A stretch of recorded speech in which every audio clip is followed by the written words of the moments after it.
In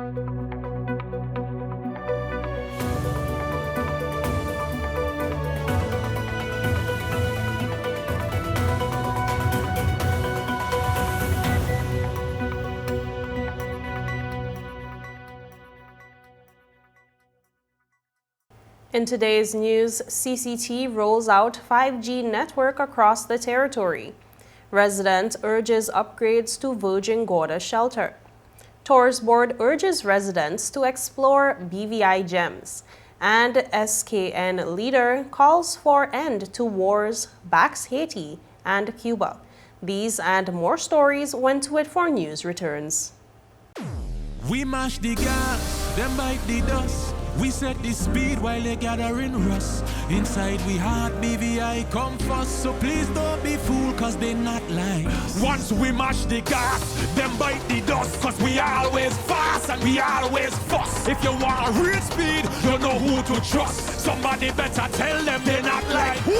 They're not like us. CCT fast, like CCT fast, like CCT just generosity, love the community bad, like CCT fast with the 5G. Cause BVI is we.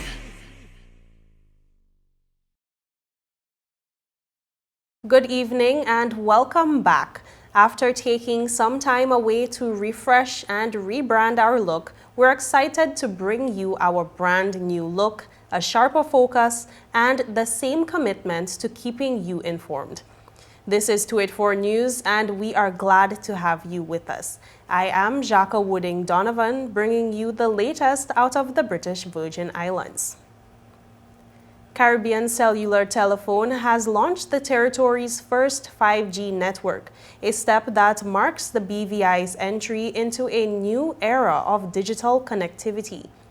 The new service promises faster speeds, lower latency, and stronger reliability, offering residents a better way to work, communicate, and use technology in daily life.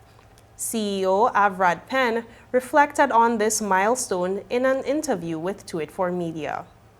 Well, this is really the culmination of years of investment for us. We've been working on the network behind the scenes, whether it's laying fiber, changing our operating system, changing our billing system, to really be able to try to move the company forward and have the latest and greatest technology within telecommunications. It's been quite of a challenge. It's been a significant investment over years, a lot of hard work. And we're not finished yet, but it's something that we always want to be on the cutting edge and moving forward. So we look at the world really simply. If they have it in the most developed countries in the world, we want to have it here as well. All right. Now, of course, you said you're not finished yet, but I feel like this is a significant milestone to celebrate along the way. Now, CCT is expanding its 4G network, which it was already very fast for customers, but is now introducing 5G. We're introducing the 5G service. So we've essentially created a whole new network. So the 4G network will be new and improved, but on top of that, we're going to be the first 5G carrier here within the BVI. We think that's really exciting. When you go to any of the big countries, you know, if you're in New York City or in London, you know that they have 5G service, and we haven't had that here in the BVI since its inception. There's actually been some debate on whether the BVI is big enough to support 5G, to support the investment, et cetera, et cetera. We really reject any of those kind of ideas. We believe that, you know, if it exists in the world, it should exist here in the BVI. And it's part of our commitment to this community to always be investing. We don't rest on our laurels. We try to reinvest in this company every single year so that we can continue to bring better and better technology. PENN noted that the company has invested approximately $10 million into the new technology to date, with another $10 million already earmarked for continued upgrades. It's been a struggle. I mean, there's really no incentives or concessions within the BVI to bring in equipment for telecommunications anymore. There used to be. So we really had to make this decision that this is something that we need to invest in. I do think we do need some of those things in the BVI, but you know, that's above my pay grade. But we've invested already about $10 million in this network. We probably have at least another 10 million to invest, but it's something that we stand behind. You can't snap your fingers and do that all one time, but we continue to trot along and move along and increase this network kind of piece by piece. It really has to be a long-term view. It's not something that you can do all in one day. He also noted that compatibility is key, and CCT is working closely with major phone manufacturers to ensure that 5G-enabled handsets connect seamlessly to its network. It's actually really simple. I mean, it's available for everyone. The real determinant, though, is what handset you're using. So for our iPhone users, it's the simplest process. You just need to upgrade to iOS 26 and then, turn on 5G Auto, and you'll have access to the 5G network. You will see that your phone will probably toggle between LTE and 5G depending on where you are, what the coverage is of that, and also what you're doing.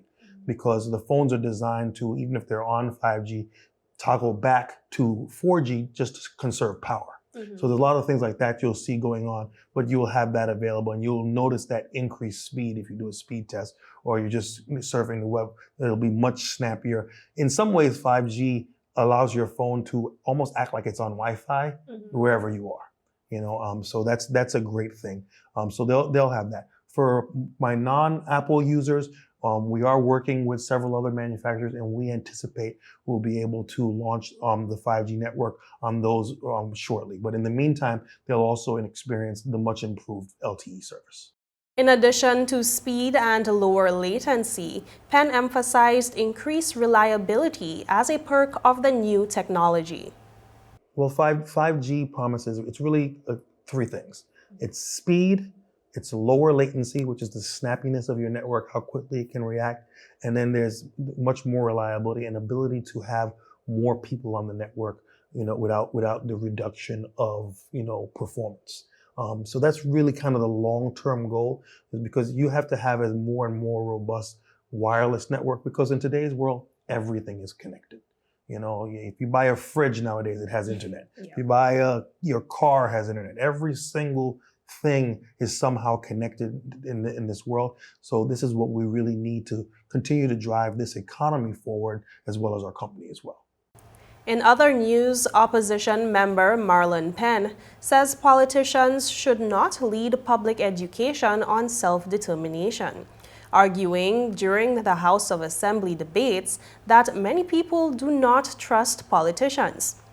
Instead, he proposed establishing a dedicated committee to engage communities and address questions on the issue.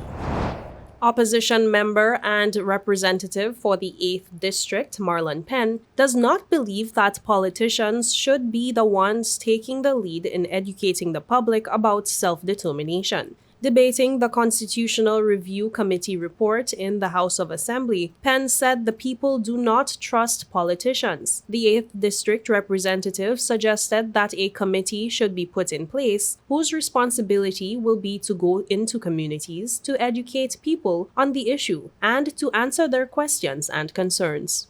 They don't believe, as you walk, or is rush hour? Don't believe the words that come out your mouth, man. They don't believe the words that are coming out our mouths. We got to do better. We have to make it about the institution. And we need to stop personalizing these things. So, Madam Speaker, I support what the report says in terms of the next step to self-determination, in terms of this education, and all the things that we need to do, and all we know we need to do this. What I would suggest, Deputy Premier, since you're here, the Premier's not here, is that we need to do it from an independent view. We can't always be the one out there talking, sending the message. Honorable Smith said that I support Honorable Smith's position. I didn't hear it, Honorable Smith. If you said that, we can't be the one out there pushing this agenda. We need to get a committee or board, whatever we want to call it, of trusted people and trusted individuals, of reports who haven't been tainted by the political process,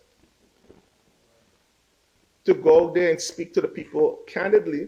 Like people like this report has such gravitas because the woman behind it has a lot of gravitas. and the people on the committee as well. She got gumption. She got what we were told yesterday? Clout. Yeah. The one that used to us yesterday, that she has some clout. She has some clout. She come from good stock too, you know. She from up Grove Hill. The age, you know where Grove Hill is. She up Grove Hill up there, Chapel Hill up there, that area where them people up there got good clout. They got good head on them shoulders. And she a PENN too, so you know what that'd be. So it speaks to, and so we have to look at it from that perspective, government members and House of Assembly. Let's get an independent group of people together to educate the people. They don't have to have their own biases. They could be objective. PENN believes that the members who will comprise this committee will provide more honest answers to the questions asked by the public. The questions that people are asking about currency and about how we going the passport and all these things I heard people mention, army and all these things. Let's go answer the questions in a real way. Get professionals in these spaces who understand how these things work to talk to them, so they could believe what they say to them, because the person has worked in this space and has some credibility. And they have no reason. They have no personal bias one way or the other to go in any direction, but just want to give people honest, unadulterated responses in terms of the way forward. That is what we need to do. Don't force it down their throats. Don't do that. Let's not do that. All people are smart people. They're really smart people. They could decipher for themselves. Just give them the information, let them make a decision.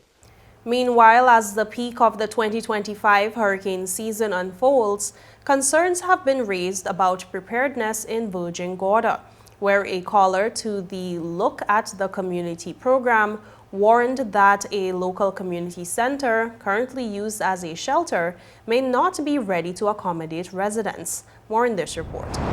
With the peak of the 2025 Atlantic hurricane season underway, the Department of Disaster Management over the past few months has been explaining to residents the importance of being prepared. However, a caller to the radio program, A Look at the Community, over the weekend, said he is concerned that the community center in Virgin Gorda, which is used as a shelter, is not ready to accommodate persons if the need arises. He called on Representative for that district, Honorable Vincent Wheatley, to address the situation.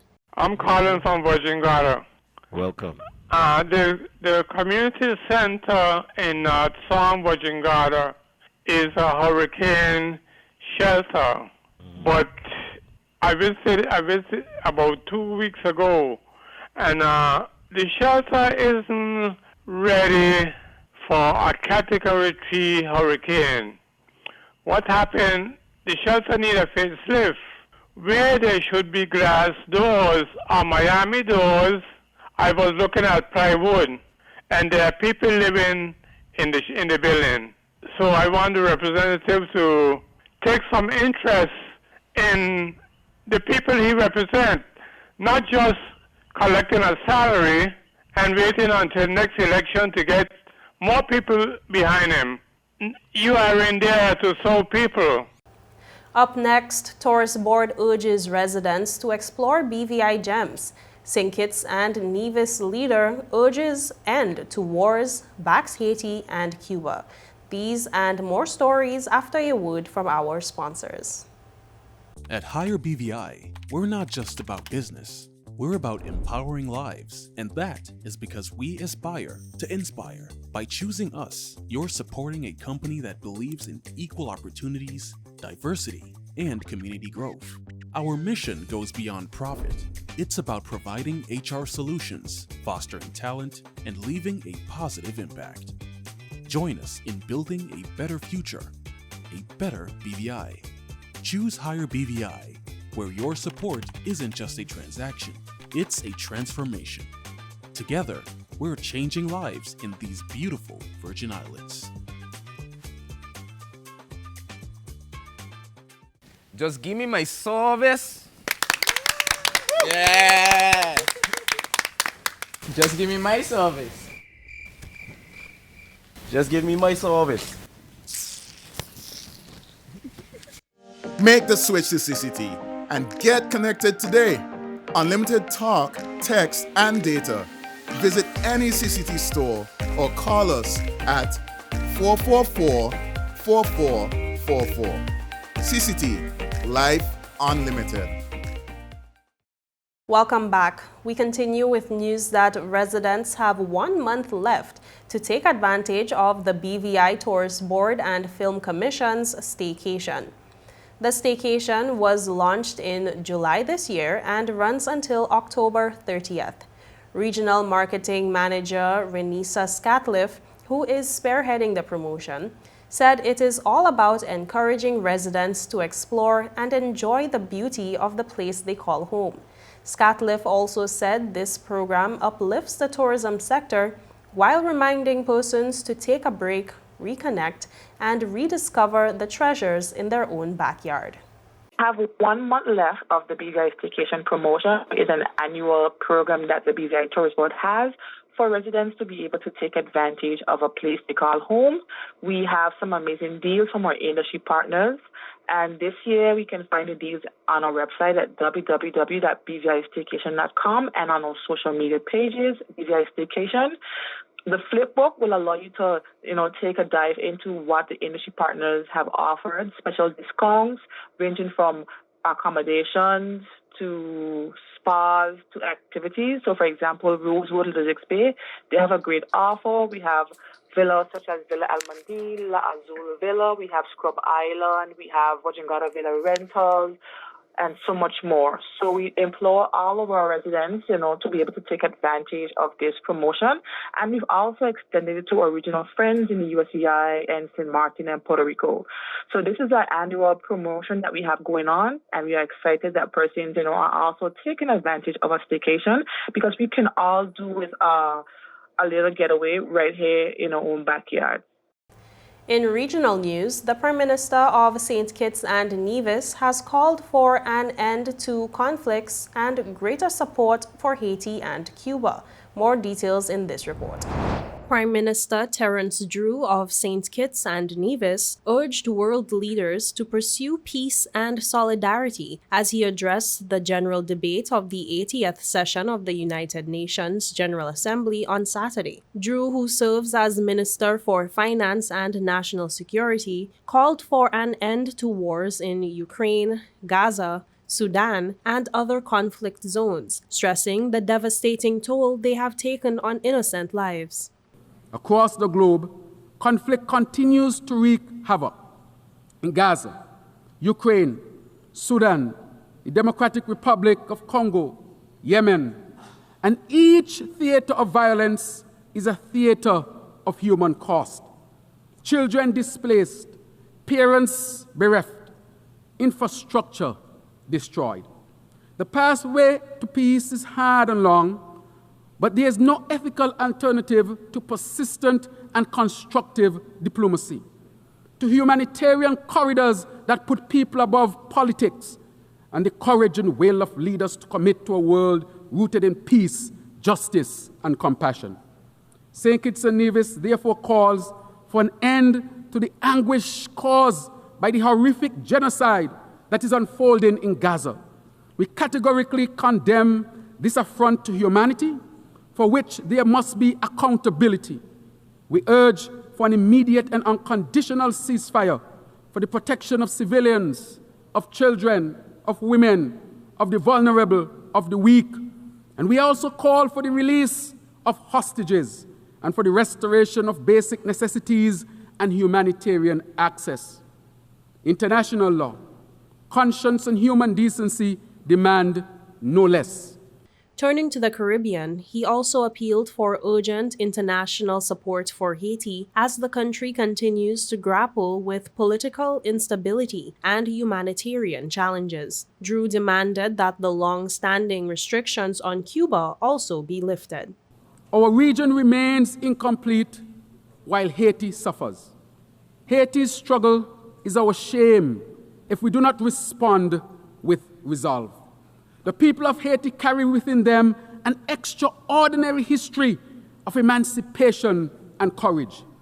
Yet that history has been marred by instability, natural disasters, and foreign interventions that have too often deepened dependency and deprivation rather than delivered dignity.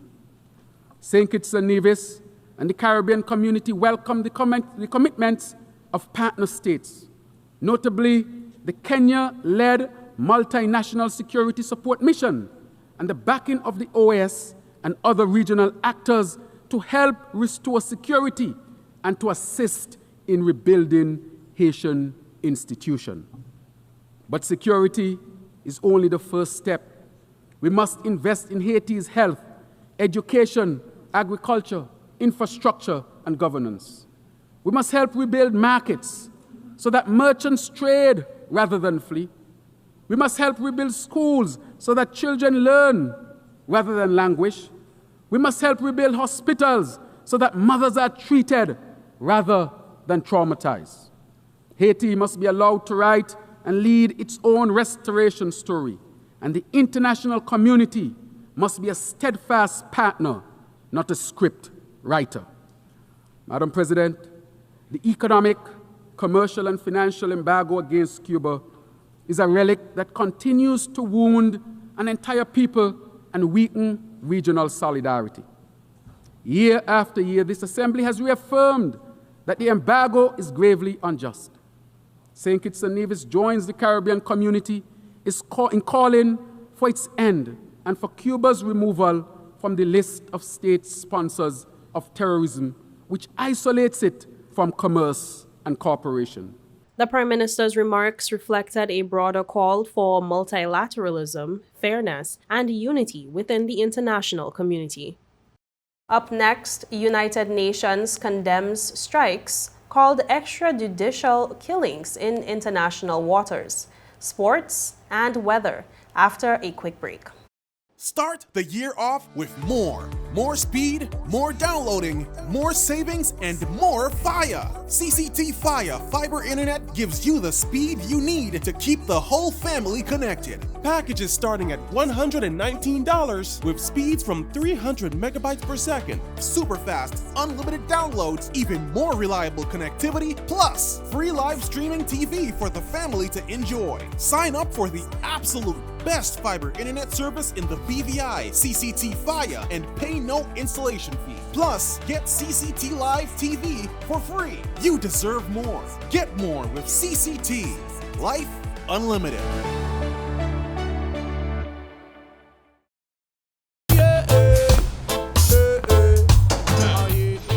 Father Jesus, that line here long like church service. Alright, do enjoy the rest of the day. Next customer line, please. Wait, hold on a second. Yes, Sonny boy, come, yes, Good son. morning. Good morning, Sonny boy. Hold on there. You must have cut front of people. It's okay, I'll take care of it. What? No man to take care of me. How may I assist you? Yes. You want top of power? You want top of power? Join the prepaid party with CCT and enjoy more affordable data plans, more top-up promotions, more savings with hero bundles, and more value for your money each and every Tuesday with Top Up Turn Up Tuesday. Visit a CCT store today or anywhere CCT Top Up is sold and top up your phone. 5, 10, 15, 20, 25, 30. You want top of power? Welcome back, and thank you so much for staying with us. In international news, Venezuelan President Nicolas Maduro has signed a decree granting himself emergency powers to respond to what he calls U.S. aggression after American strikes on boats accused of drug trafficking left at least 17 Venezuelans dead. Details in this report. Venezuelan President Nicolas Maduro has announced that he is prepared to declare a state of emergency in response to what he described as U.S. aggression, following a series of deadly attacks on boats that Washington said were involved in drug trafficking. According to international agency Al Jazeera, on Tuesday, Vice President Delcy Rodriguez told foreign diplomats that Maduro had signed a decree granting himself special powers to act on defense and security matters should the U.S., quote, dare to attack our homeland. The decree, valid for 90 days with the possibility of renewal, would allow Maduro to mobilize troops nationwide and extend military control over public services and the oil industry. The move follows U.S. airstrikes on small boats in international waters off Venezuela that Washington said were carrying illicit narcotics. At least 17 Venezuelans have been killed in the operations, prompting Caracas to accuse Washington of waging a, quote, undeclared war. Maduro rejected U.S. claims that Venezuela is a major drug source, insisting his government is committed to peace.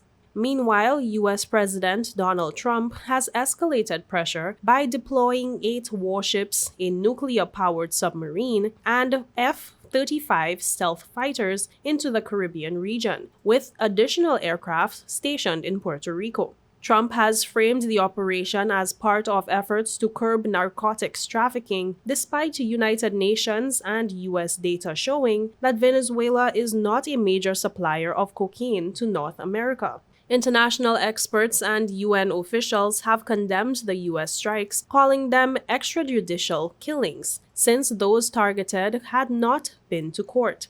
Tensions between Washington and Caracas have intensified in recent weeks. Trump has warned that Venezuela could face an incalculable price if it refuses to take back immigrants he described as prisoners and people from mental institutions. Maduro, however, maintains that Venezuela seeks a historic and peaceful relationship with the United States, even as both countries brace for potential escalation. We move now to the world of sports. It was a goal-filled weekend in the BVI Football Association's Men's National League, with decisive wins recorded across several matchups. Islanders FC beat Rebels FC 3-0, with Islanders controlling the match and limiting Rebels' chances in front of the goal. Virgin Gorda United defeated One Love United FC 3-0. Panthers FC won 15-0 against Positive FC. The match was very one-sided, with Panthers scoring regularly and keeping a clean sheet. Lionheart FC earned a 6-1 victory over Old Madrid FC, and the Wallows also recorded a 6-1 win, beating Avengers FC. The next set of matches will take place this coming weekend and can be viewed on 284 Media's channel on CCT Live. In weather, residents of the Virgin Islands can expect partially cloudy skies and moderate chances of showers over the next 12 hours as moisture and instability from a weak trough affects the region. According to the latest forecast, there is a 40% chance of showers over the night into Thursday, October 2nd. Temperatures today peaked at 91 degrees Fahrenheit during the day and should fall to 75 degrees Fahrenheit tonight. Seas are expected to remain slight, between 0.6 to 1.2 meters. Sunrise tomorrow will be at 6:09 a.m. While no major weather disruptions are expected in the short term, residents are advised to remain ready as we continue to navigate the Atlantic hurricane season. And that's it for today's news roundup. Be sure to follow us for daily news updates at 284media.com. Like us on Facebook at 284media and 284BVI on Instagram, Threads, and X, formerly Twitter. I am Jacques Wooding Donovan, and I will see you again tomorrow, so have yourself a safe and enjoyable evening. Goodbye.